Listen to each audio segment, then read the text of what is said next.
Good morning, everyone. Thank you for joining us today. We have made the decision to offer this Facebook Live in an effort to address the numerous questions that are circulating throughout the community. So we are, again, wanted to let you hear the information directly from the source and address some of those questions, misinformation, etc. So with us today, we have Ken Harmon, CEO for Memorial Hospital of Carbon County. We also have Dr. Dwayne Abels, who will be answering these questions that we are hearing directly from community members.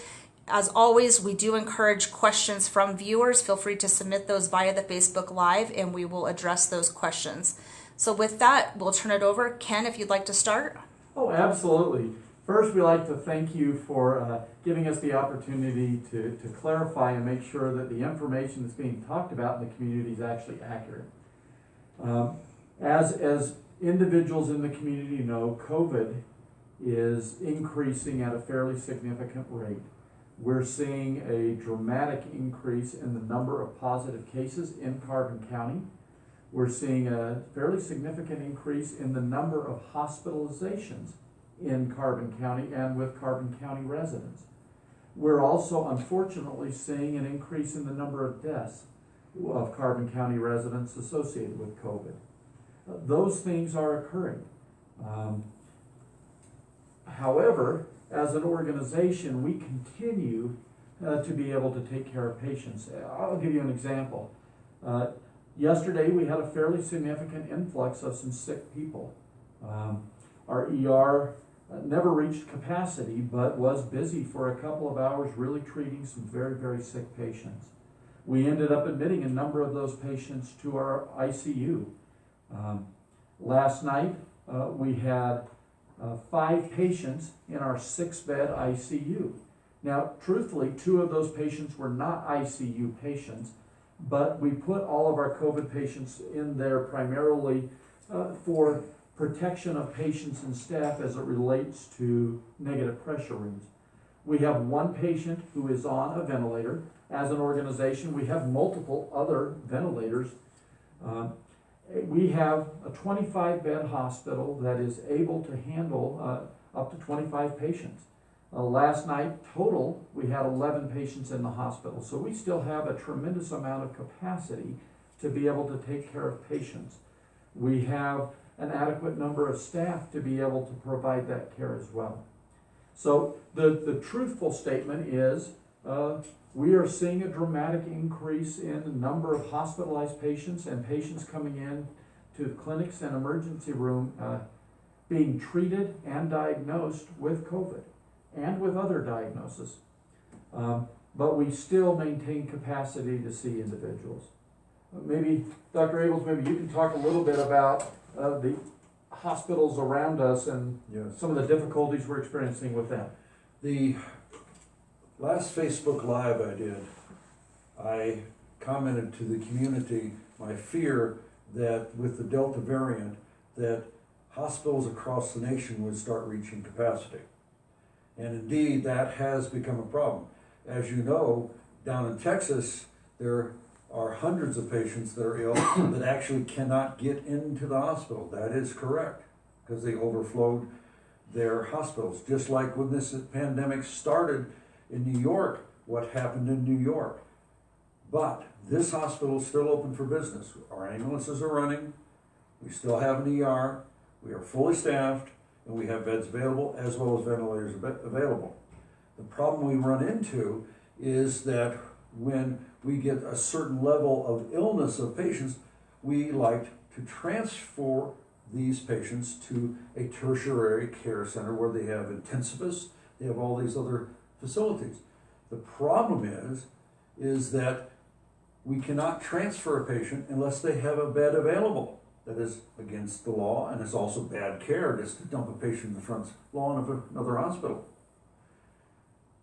So what's happened is, because of the influx of patients across surrounding states and Cheyenne and Casper, our normal referral centers, they have limited ability to take COVID patients.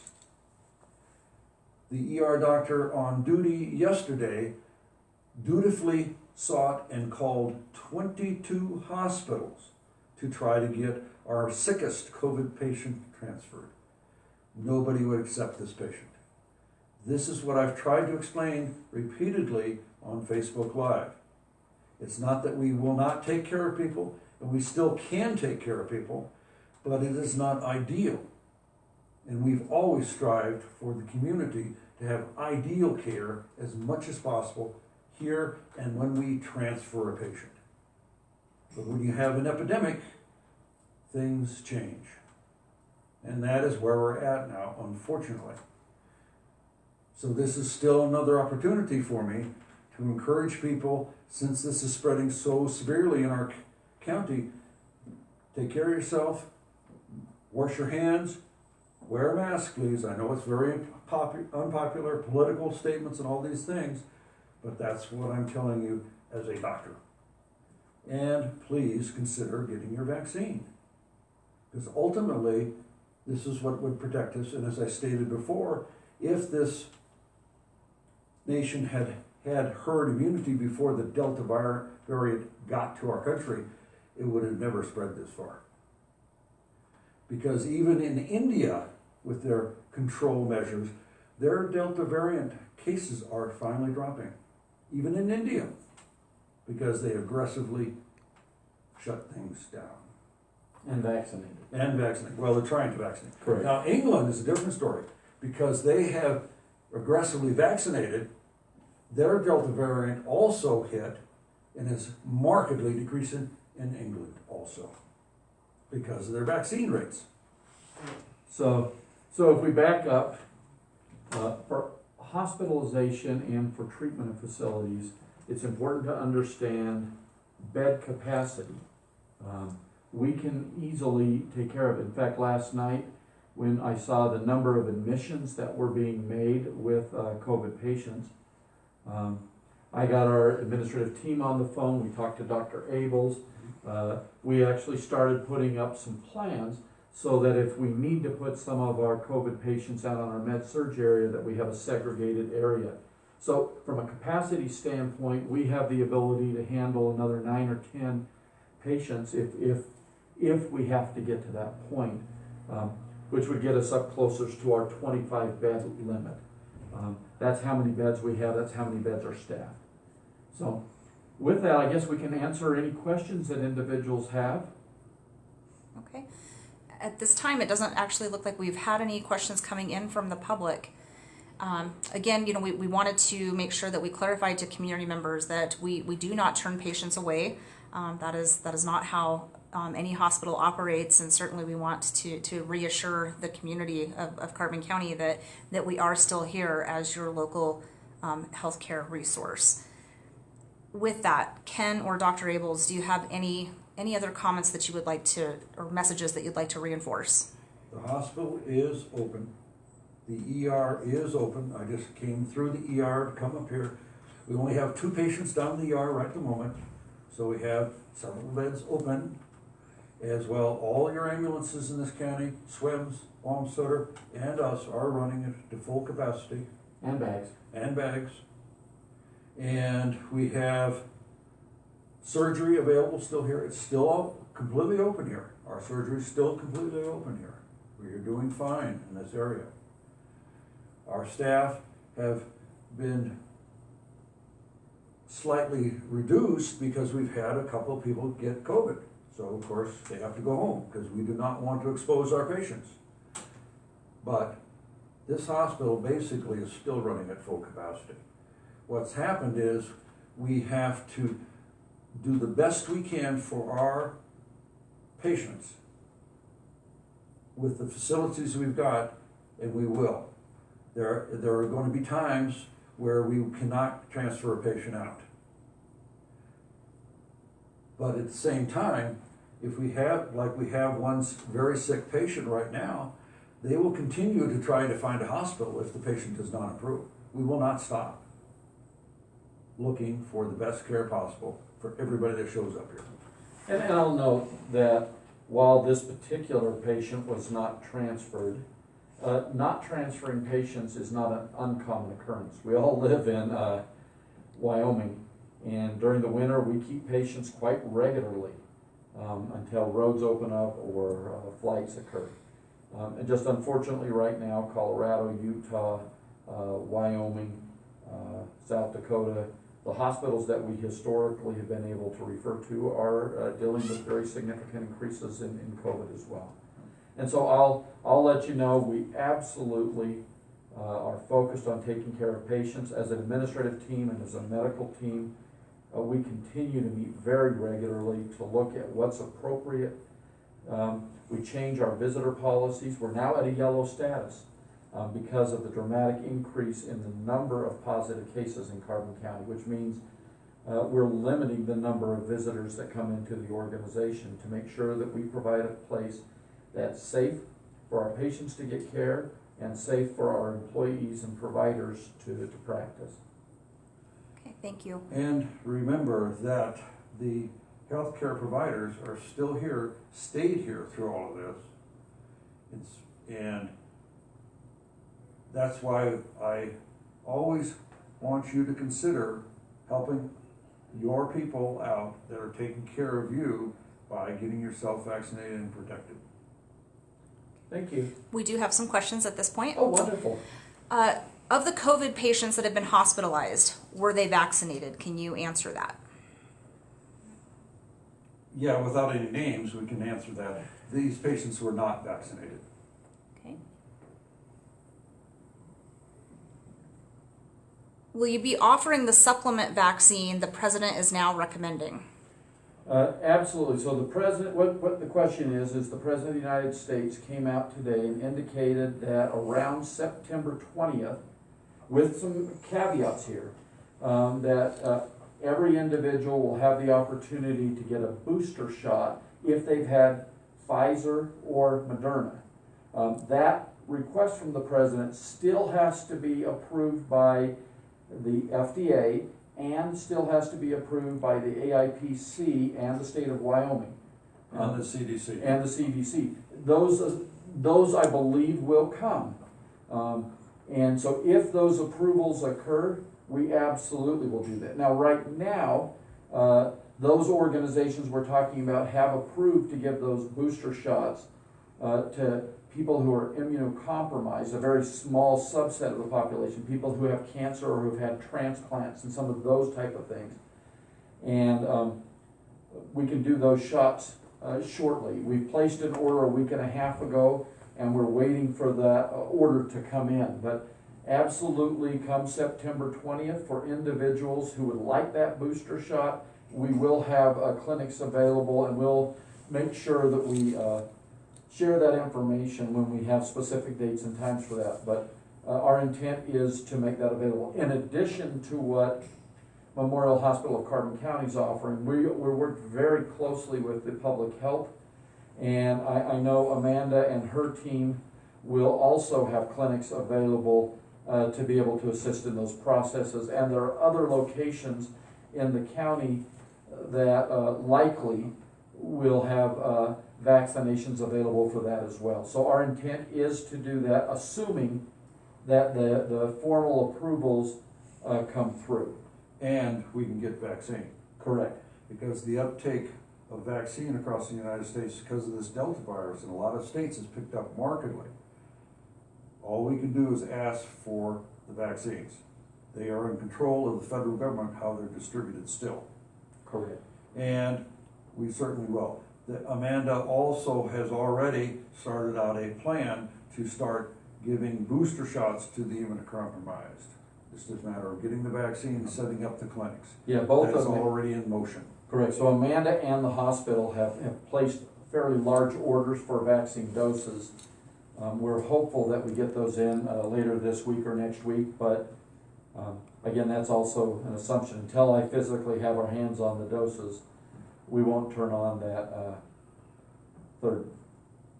And the CDC recently has talked about older people, quote unquote elderly, unfortunately I'm in that age group, plus healthcare professionals and another subset, I can't remember which one it was, will be also being considered for the next wave of booster shots. Thank you. Are you seeing a variety of ages coming in with COVID, and is it mainly the Delta variant now? The Delta variant across the United States is in excess of 90%. We estimate by our screening techniques by the state of Wyoming Health Department that we're at 90% Delta variant. The problem is the Delta variant is much more contagious, easily spread. But as far as treatment, it's the same for the Alpha and all the other variants that we've had so far. The problem is that this is striking younger people. We've had deaths now in much younger people than we used to have. And so this is the problem with the Delta variant. And without, we obviously protect patient privacy, so without going into that information, we're seeing individuals much younger. In terms of the hospitalizations, much younger than we were seeing. In terms of positive cases in the county, we know that there are a lot of adolescents and children who are now testing positive because of the Delta variant as well. They're not horribly ill, or they're asymptomatic, some of them, because they're contact tracing that have found these cases. Yeah. What my concern is, outside my hospital position, is school is opening. And with these kids having this, I'm fearing that we have another outbreak and we end up having to close schools and sports down again. I would not want to do that to the kids. Because I still remember when we had that close down the state basketball tournament, those boys that were on that team still talk to me about that, how mortified, how that changed their life. Because that's important to these kids. And going to school is important to these kids. Not only learning, but of course they want to see their friends, which I understand. So the answer is we're seeing a tremendous variety of ages. Historically, last year we were seeing it mostly in folks over age 50. Unfortunately, we've seen a lot of hospitalizations in 20 and 30 and 40-year-olds. We've seen deaths in younger people as well. So we have a comment, not so much a question, but just in relation to Colorado is seeing huge numbers, especially in Weld County, which a lot of people go to Wyoming. And I think that just brings up a good point that we need to be very cognizant of our surrounding areas and what's happening, and really be very aware of what's truly happening within our community and not have our blinders on. Absolutely. I think that's a wonderful comment. And absolutely, and Cheyenne is one of our highest uptake right now, that county. Yeah, I mean, Cheyenne Frontier Day clearly will have its toll on the cases, and I think we're starting to see that. But it's not just Colorado that's having a huge uptick. Utah's been having an even more significant uptick than Colorado. Their ICU beds have been limited for over a month, and they were actually shipping a lot of their patients to Colorado, and now that Colorado's ICU beds are filling up, we're seeing it regionally play out where different states were able to help, and now most of the different states are not able to help. So their comment is absolutely 100% true, but it's not just that area, it's all areas. And so if you're around people who are not completely vaccinated, truthfully, you ought to be wearing a mask. I went back to wearing masks when I go to church now. I have faith that the folks that are around me are probably doing all that they need to do. But I don't want to catch COVID, so I'm trying to wear a mask when I'm around them. And who knows? I mean, I tested, and we continue to do testing for our employees periodically, so we know when we put people off. But the issue is there's a lot of asymptomatic carriers out there, so just because someone doesn't appear sick doesn't mean they're not. Can you speak at all to the effectiveness of the booster? The booster theoretically will be effective and should have produced better antibodies, okay? Our immune system has antibodies, but our immune system has B cells and T cells as a separate part of our immune system.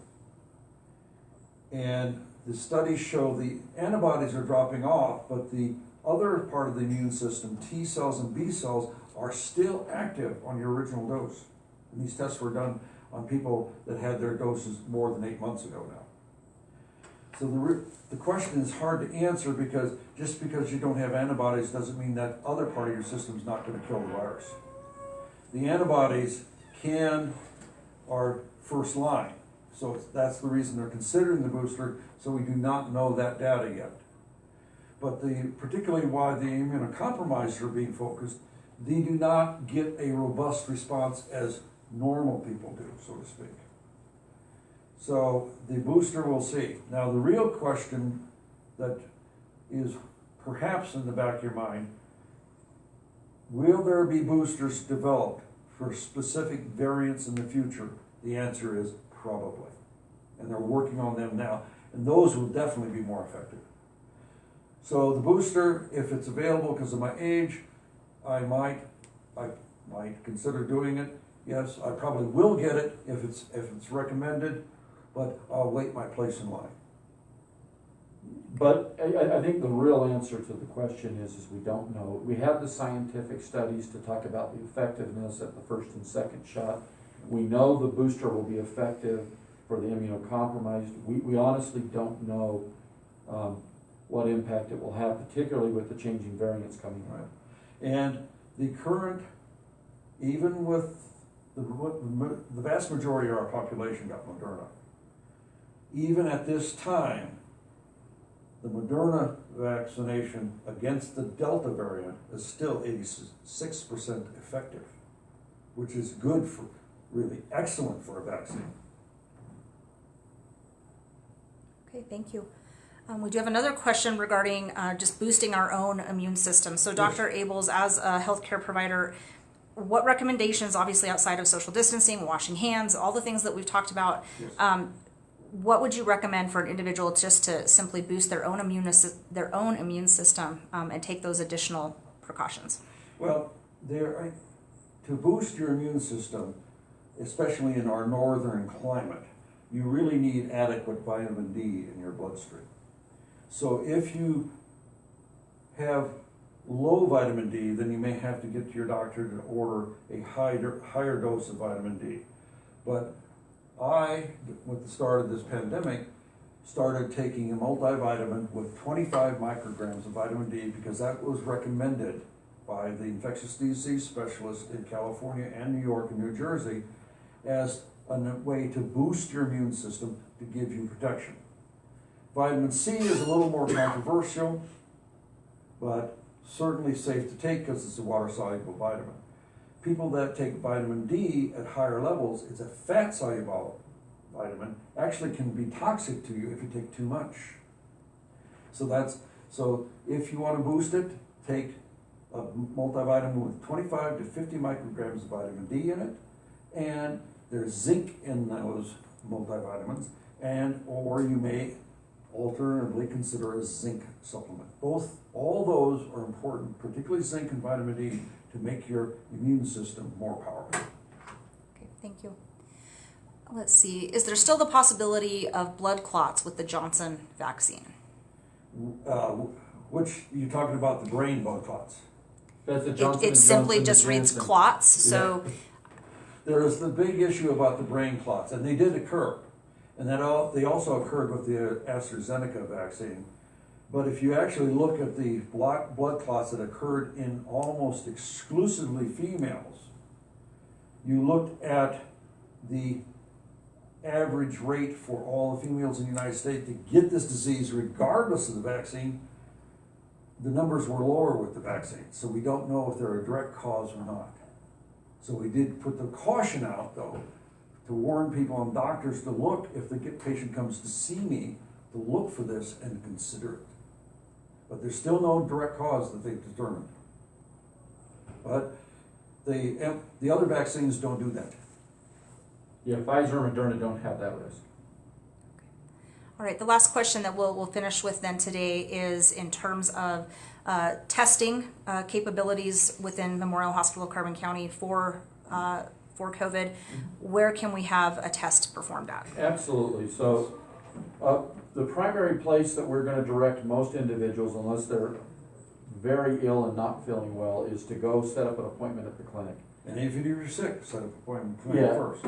So if you go to the clinic and you ask, and you go for a nurse-only visit, and you say, I just want to be swabbed, there's zero charge. And they'll go down and they get a nasal swab. And the nasal swab is not deep, it's just from the front. And they'll send that off to it's a firm called Curative. They'll send that off, and you get the results back in, well, anywhere from 2 to 5, 6 days, depending on the volume. In the last week or so, we've seen a dramatic increase in volume. So I think it's closer to 3 to 5 days that the results are coming back now. So that's one location. If you have some symptoms and you really want to talk to the doctor, you can go to the clinic, set up an appointment, and you obviously get charged for the doctor visit if you go and do that. And if the doctor sees symptoms, they will do a state swab, which is a nasal pharyngeal swab, which is the one that goes up very high into your nasal cavity. That's a little more uncomfortable, but it's actually a little bit better efficacy and a higher accuracy. And so that particular one is sent to the state, and that usually gets back in 2 to 3 days, the results. So that's one place that you can go to any of our clinics, whether you're in Hannah, whether you're in Saratoga, whether you're here in Rollins. In addition to that, if you're in the emergency room, they do some testing as well. Obviously, If you're sick. if they're sick. Yes. And they will do, they have a rapid test that we do, which is an Abbott Now test. That one is not free. And some of our clinics do have that available in some of those outlying areas. There's a cost associated with that because we have to pay that cost. The Curative and the state test, they provide those to us so we don't pass that on because there's no cost to us. The Abbott test costs us almost $100 to run. So there's I think it's a $99 charge for that particular test. But whether you're in the hospital having the test done or whether you're in our clinics having the test done, we certainly have the capability. If you're interested, just simply call the clinic, schedule a time, let them know whether you want to have just the state free test or whether you want to see a doctor, and we can get those results to you. And both Ken and I have had the nasopharyngeal test done to us, and I assure you it's actually not as bad as you would anticipate it. Yeah, it's not something I relish doing, but you want to make sure that you're safe. Okay, great. Well, thank you both so much for taking the time to offer this important information to our communities today. To our viewers, thank you for joining us. And as always, any questions that you may have after this Facebook Live, we certainly welcome those and encourage you to continue to submit those questions to our Marketing and Communications Department. And you can reach us directly at 324-8378. We are happy to address those questions so that we can ensure that you are receiving correct information. Thank you again for joining us.